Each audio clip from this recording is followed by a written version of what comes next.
সুবা সুবা দেখছেন পাগলা বেটার কান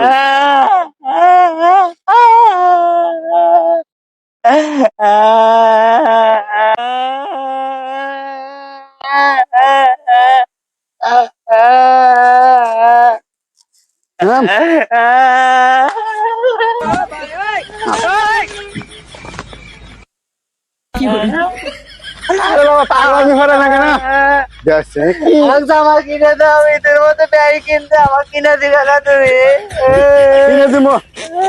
দেখছেন কি করছে তাহলে আমার টেবিল পেরে নিয়ে দাও।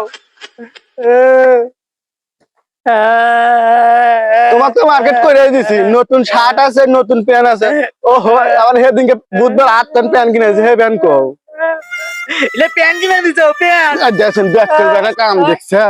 এটা প্যান্ট হলো, প্যান্টের মধ্যে দেও তিনজন মানুষ ওঠা দেবো।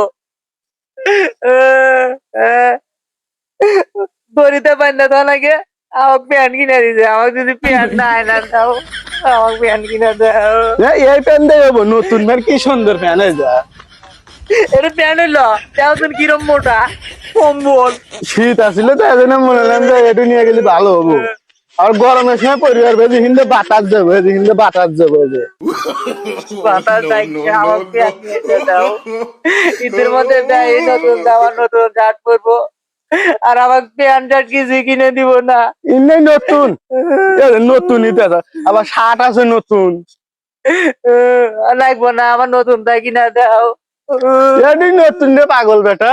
শোনো বাবা, তোর বোন বিয়ে দিছি, খেলা নতুন আত্মীয়, এবার সম্মান করা লাগবে। তোমার গুলো ম্যান কাপড় চোপড় কিনে দিই, আমার পকেটে একটু টেহা থাকে না। তো তোমার তো জামা আছে, ঈদ বাদে কিনে দেবেন আমি। আমি তো নীরব ভাই।